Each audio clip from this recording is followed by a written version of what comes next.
USCHO.com.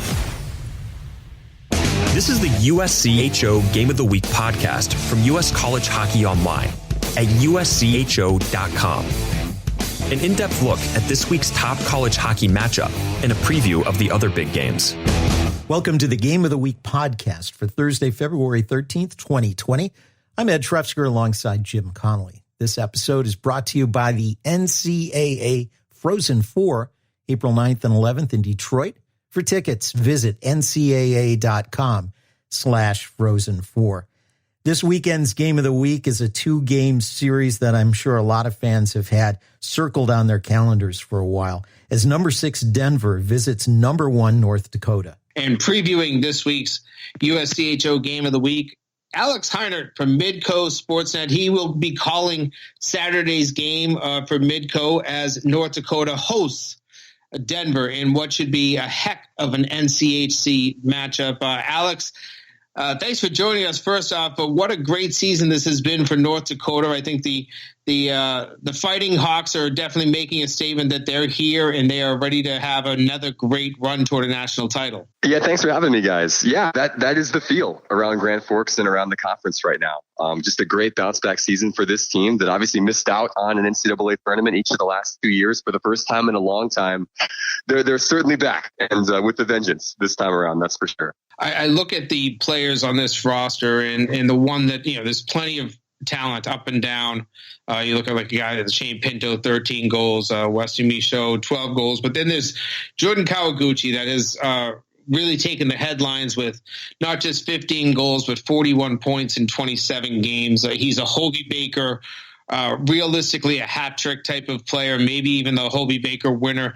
How much has he kind of taken over North Dakota this season and really become the name that people are talking about? Well, you mentioned it. I mean, it's the production that he's been able to put up week in, week out. I mean, he's averaging 1.5 points per game. And he's just the thing is, too, like a lot of those assists, almost every one of those assists that he's had this season has been primary. Like he's the one that's creating. And he's finishing as well. And he's doing so mainly at even strength. Like a lot of those goals are when it's 5-on-5. So he's not a guy that needs to have, a power play opportunity to make something happen out there. And, Jordan is a junior this season. He led the team in scoring last year.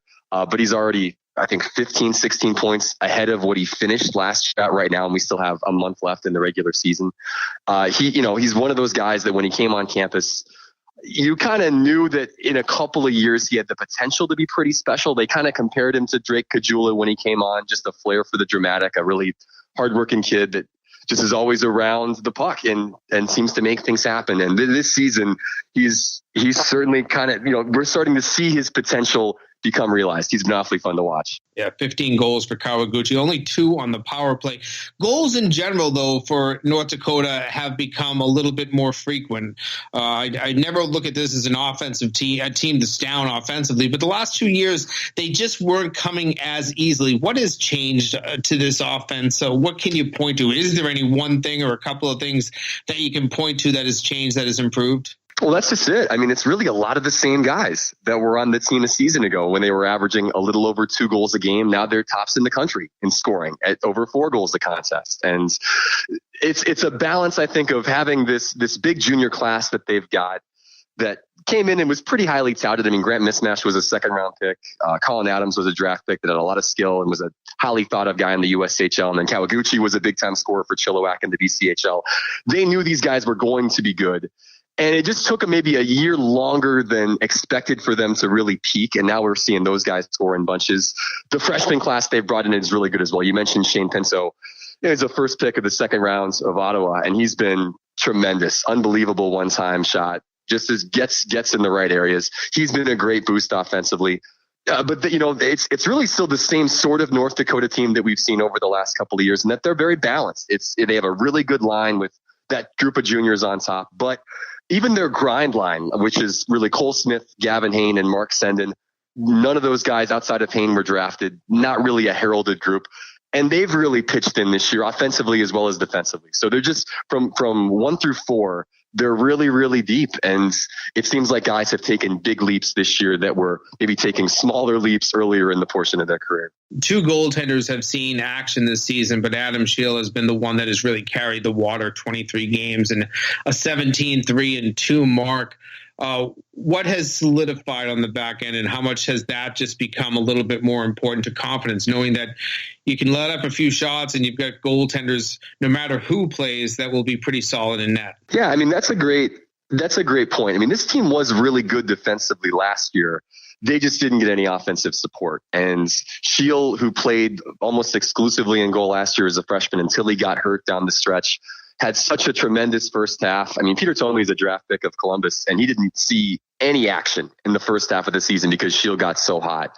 And in the second half of the campaign, they've had to juggle a little more. Adam had a couple of rough outings at the beginning of January, and now Peter Tomey's kind of taken the mail, and he's had a great shutout against Colorado College 2 weeks ago and has started the last 3 games. I think they've got 2 guys that they really trust back there. And they knew, by the way, going into the season, that defense was going to be the strength. They had a really experienced D-corps back. Colton Pullman's in his second year in captain. He's going to be a highly touted undrafted free agent in the offseason when his career wraps up. They've got a bunch of guys that were high draft picks back there as well. They're very steady at the back ends, and there's a reason why they're top 5 in the country in goals allowed. It starts at the back. They have a new assistant coach this year in Carl Gehring, who was an All-American goaltender for UND and has spent time with the Tampa Bay Lightning organization. I think his work with the goaltenders this year, as well as on the power play, has really elevated this team, and you can see it. But yeah, they're certainly strong. It's really a tough team to pick a weakness because they are deep, they're good up front, they're good in defense, and they're great in goal as well. Doesn't hurt that the team's only giving up about 21 shots on goal a game, and you just made me feel old mentioning Carl Gehring, because I remember him between the pipes for North Dakota. The last couple of years missing the playoffs, missing the NCAAs, I'm sure must have been a bit of a damper on even what is by all measure the best fan base in college hockey. What's the enthusiasm like around Engelstad right now? Oh, it's been great this season. And even though the last 2 years have sort of been quote unquote disappointments, and obviously it's a fan base that's used to winning. I think that was the first time they had missed the NCAA since 2001.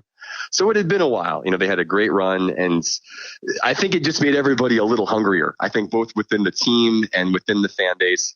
And now this year, to see the team have the kind of success that they've had, whether home or away, but obviously they had this unbelievable 15-game unbeaten run that stretched into the second half, and they had a long home winning streak that started last year that it just was broken up by Omaha a couple of weeks ago. And there's just a fervor around the building and around the town now that, has not been there really for the last 2 or so seasons, because they've been waiting for this. And this is a town that just lives and breathes hockey. And the fact that they do have a team now that has given them something to cheer about every weekend, it's been really fun to witness and to be a part of in a small way, for sure. You've gotten to see the NCHC over the past few years, and I'm kind of interested in how you measure the league this year compared to past years, particularly with teams like North Dakota and Denver, and we haven't even mentioned Minnesota, Duluth, nipping on the heels of the Fighting Hawks right now. How's the NCHC measure up now compared to over the past few years? I would say, favorably. You look at the last 4 years, obviously the national title winner has come from this conference. And this year, they'll probably have potentially 2 number 1 seeds coming out of the NCHC and up to 4 tournament teams. So maybe there aren't as many glamour individuals this year as there were in the past. But that's not necessarily true. When you think about Kawaguchi being probably a Hobie Baker hat trick candidate, and I feel like that those teams right now behind North Dakota in the standings, Duluth is, just as good as they've been. They're going to still win games by grinding you down and winning 2-1, 3-2 type hockey games. They're built in the same way they've been the last couple of years when they've been so successful. Denver maybe doesn't have the big name stars like Borgstrom or Terry or those guys, but that's still a really solid outfit that's obviously pushing for a number 1 seed in the tournament. And obviously UND will see them this weekend. They're deep and they're good up front, and they have a strong goaltending tandem with Cooley and Krona. And then after that, Western Michigan has been on a tear in the second half, and they were ranked, to begin the season. They fell off a bit because of injuries. Now they're starting to get healthy again. And we're seeing what that team can do when all of their guys, Allison, Passel, when those guys are firing, they're going to be a tough out for anybody. I mean, after that, obviously St. Cloud State is down a little bit from where they were last year, but that's still a dangerous team that's fighting for a home ice spot. And then the rest of the group, Omaha, Miami, and CC, are maybe still in that rebuilding mode. Some of those programs obviously have new coaches either this year or in the last 2 or 3 years. But any given night, anybody can beat anybody, and that's what makes this league so fun. I've got to agree with you on Western Michigan. I saw them back during the icebreaker and thought they were the class of that tournament. One more thing about the NCHC, and it was one of the first leagues, a pioneer. Josh Fenton has been pushing this, the 3-on-3 overtime and the shootout. You haven't seen that at home this year, but over the past few years, as that's been in there, we've been kind of taking the temperature on that. What's your view on that, and would you like to see any changes in how that's done, especially as we look toward the possibility of it being adopted across all 6 leagues? Yeah, we're getting closer to that, aren't we? I mean, just a couple on the East that are still not sure if they want to go that direction. I know strictly from a fan perspective, I think it's a lot of fun. And that 3-on-3 format has produced some great moments in the Ralph and around the conference over the last couple of seasons. We had that great Shane Gersich spinorama goal against Denver from a couple seasons back. That was in a 3-on-3 situation. Anytime you've got such creative players who are so skilled and so talented, and you give them that open ice, good things are going to happen. And then from a fan perspective, you want to have those moments where you get those odd man rushes, you get those breakaway opportunities.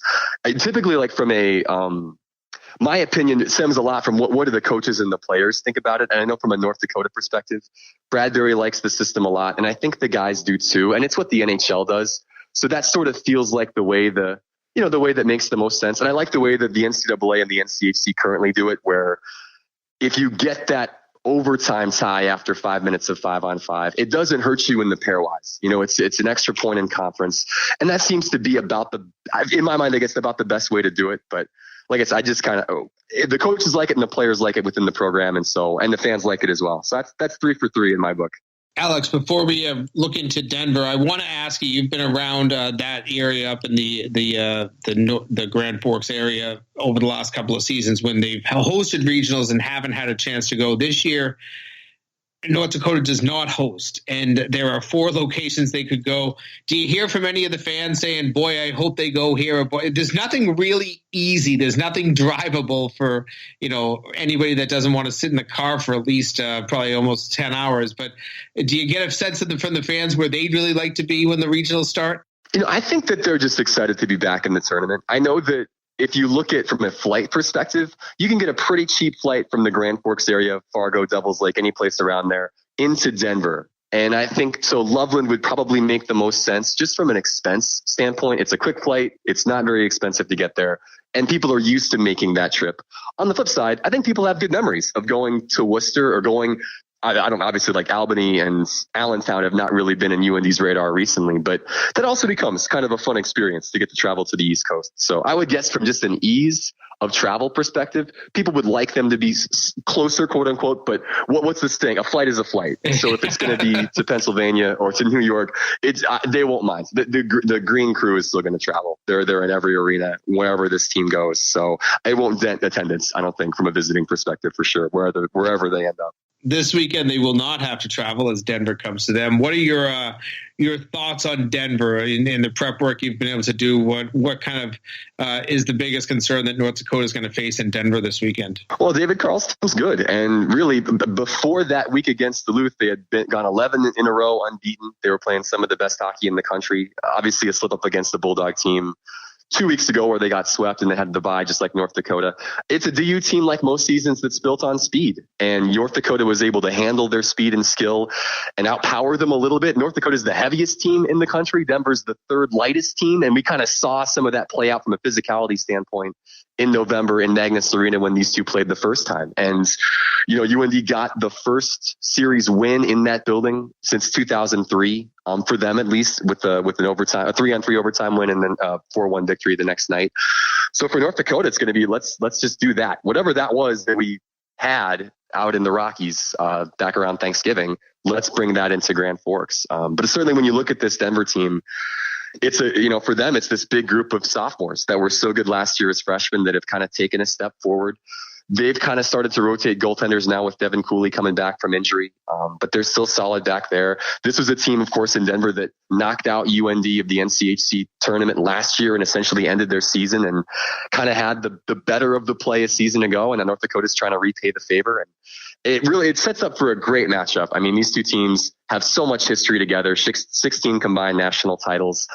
A lot of guys, I mean, they recruit the same area. UND really recruits British Columbia and BU does as well. Both of these teams are heavy into Minnesota and the upper Midwest. So it's a lot of guys that have shared background going back to, pre-junior days. So it makes for some fun games. Typically all these games have been really close. I think 10 of the last 14 have been decided by one goal.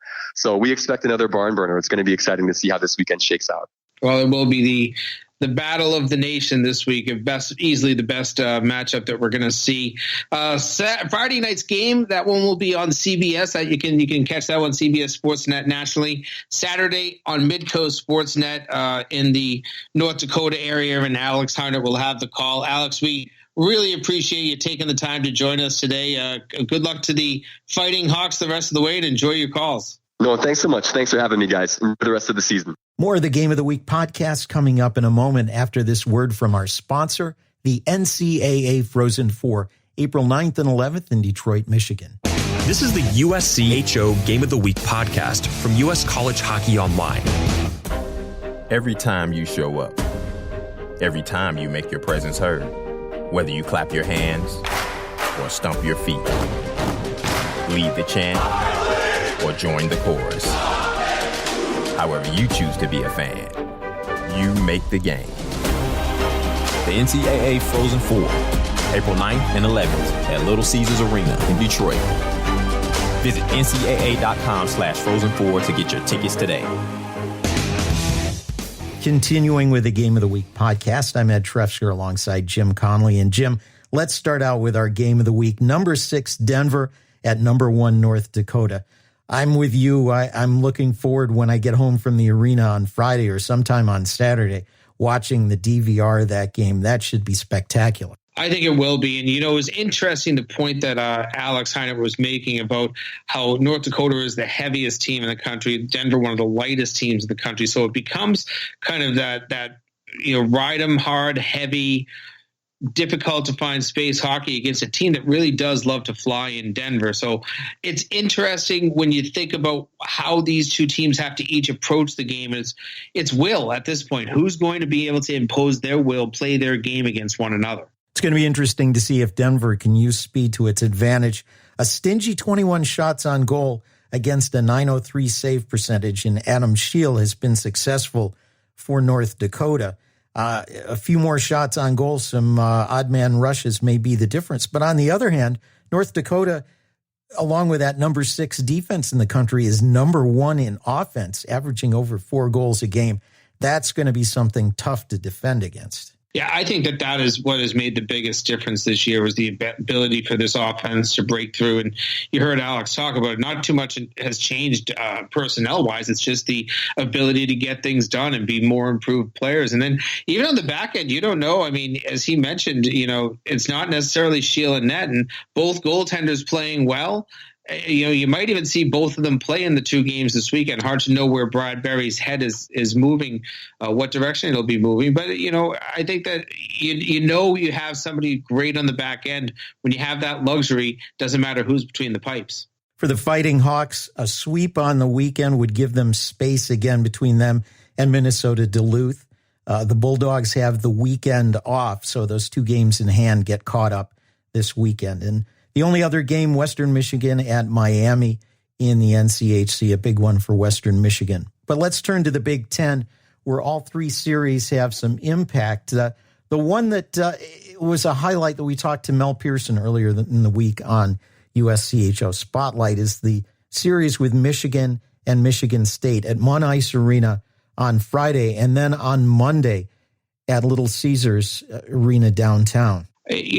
Always a great series. One of the best rivalries in college hockey, especially with the fact that, Michigan's kind of pulled their season from the ashes where it was kind of heading into the new year. They've played so well of late, and then Michigan State having one of their best seasons in recent memory. So to have both teams playing well going into this weekend is great. You're going to go to what'll be a lively Mun on Friday night.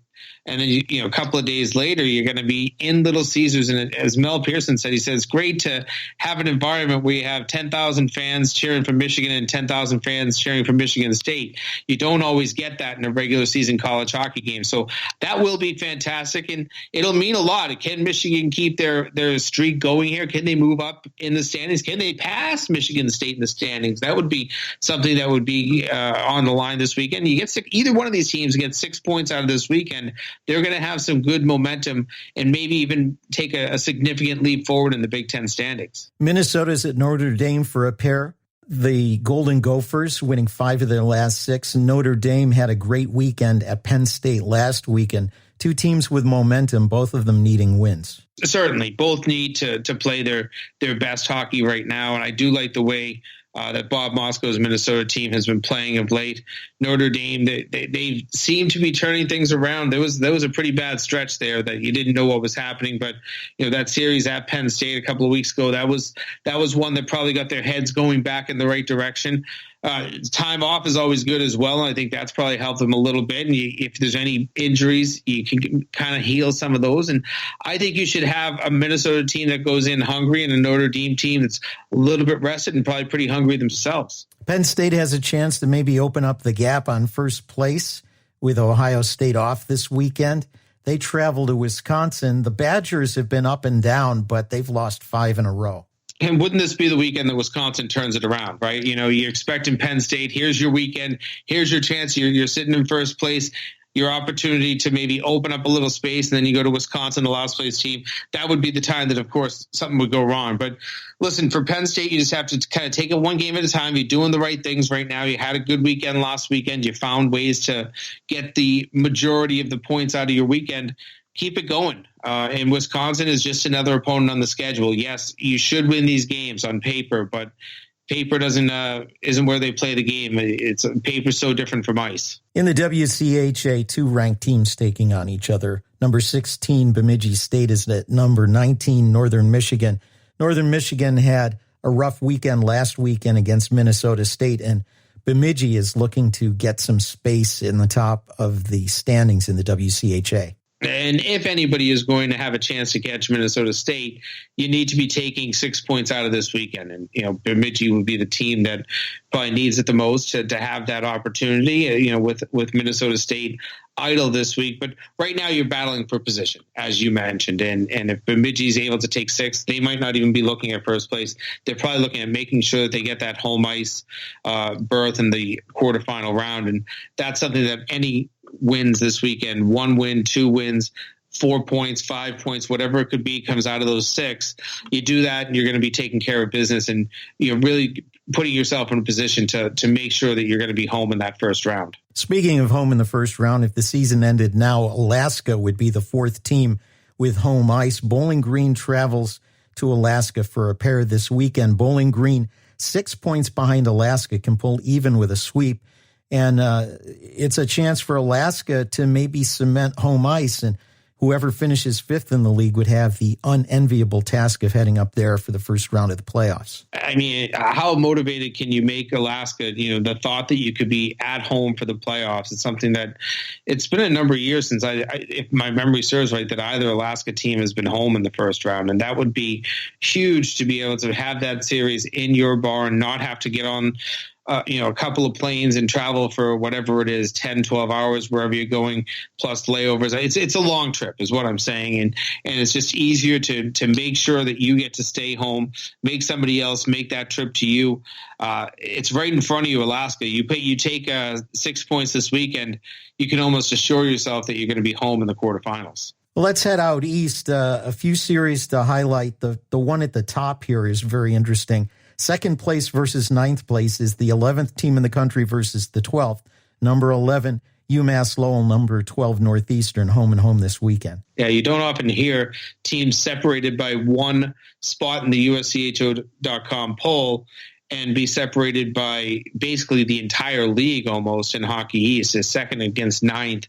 In ninth place Northeastern, I don't want to overplay this because I don't think that Northeastern is going to miss the playoffs because they have games in hand on a lot of teams that are in front of them. But the fact that you are here with 3 weekends left and you have you have to make up some ground to make sure you get into the playoffs is not the approach that Jim Madigan and his team want. I mean, they're coming off a great win in the Bean Pot on Monday to take home their third straight championship, but they can't be happy with just that. You hope they didn't party too hard. You hope that didn't raise their egos too much, because Lowell is a team that is hungry themselves. They control their own destiny. They end up winning all of the rest of their games. They win the Hockey East regular season title. They could share it, of course, but the fact that they could take home another trophy, that's Norm Bazin talks about trophies so much. So a great tilt this should be. These two teams have played some great games over the last 5, 6, 7 years against one another. I don't expect either of these to be any different. Yeah, I hope the Huskies aren't looking past or still looking back at the Bean Pot. I saw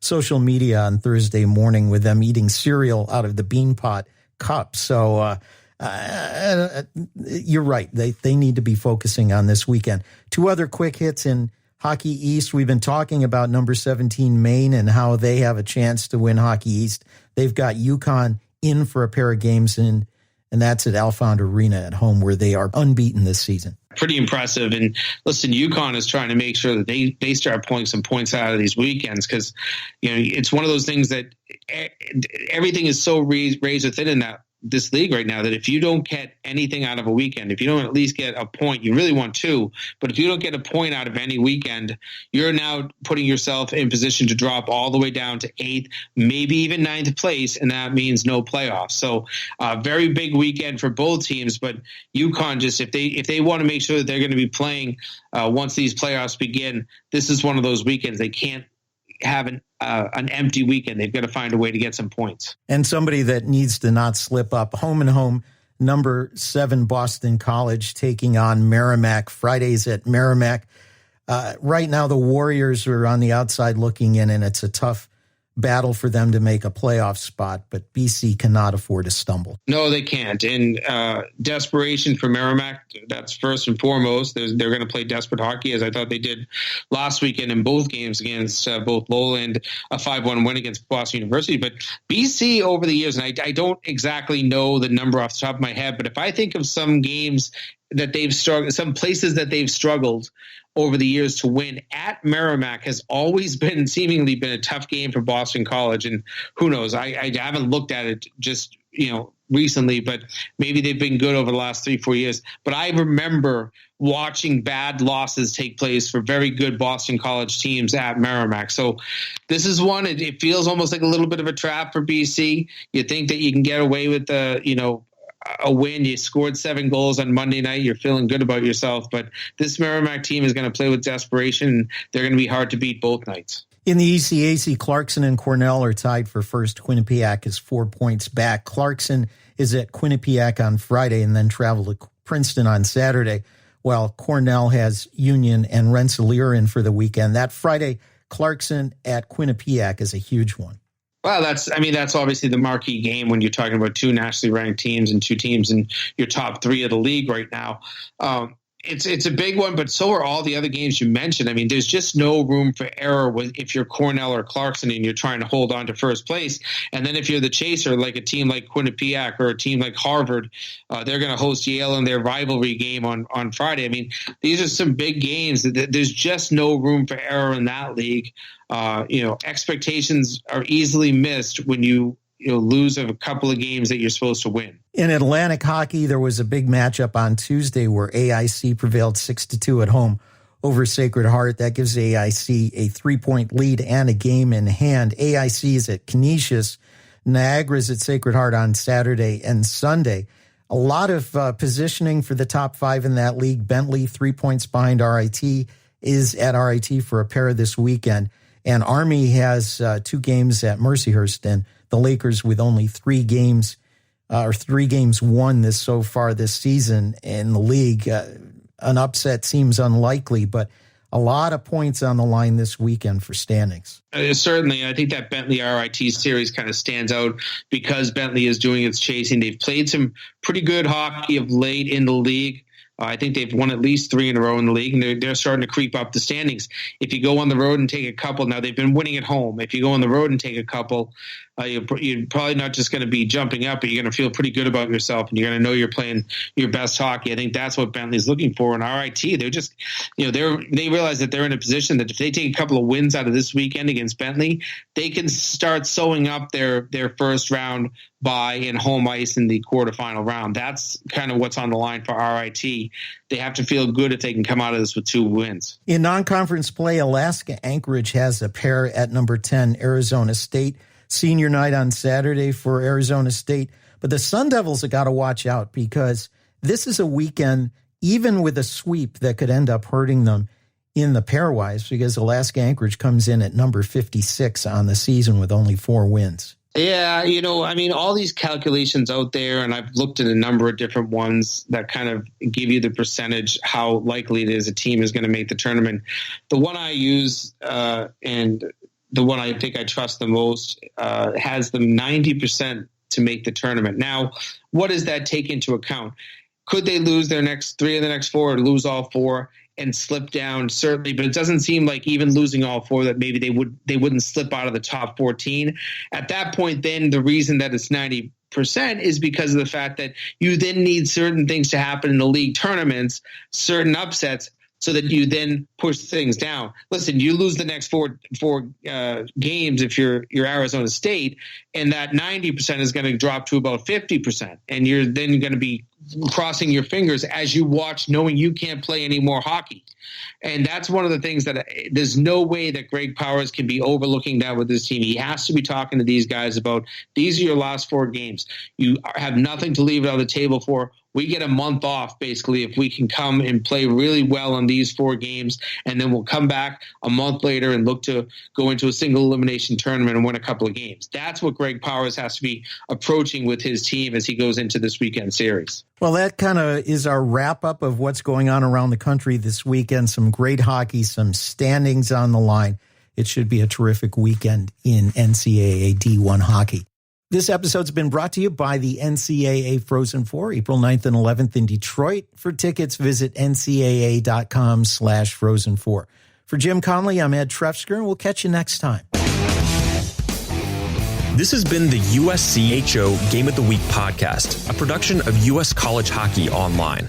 Visit uscho.com/podcasts to listen or subscribe.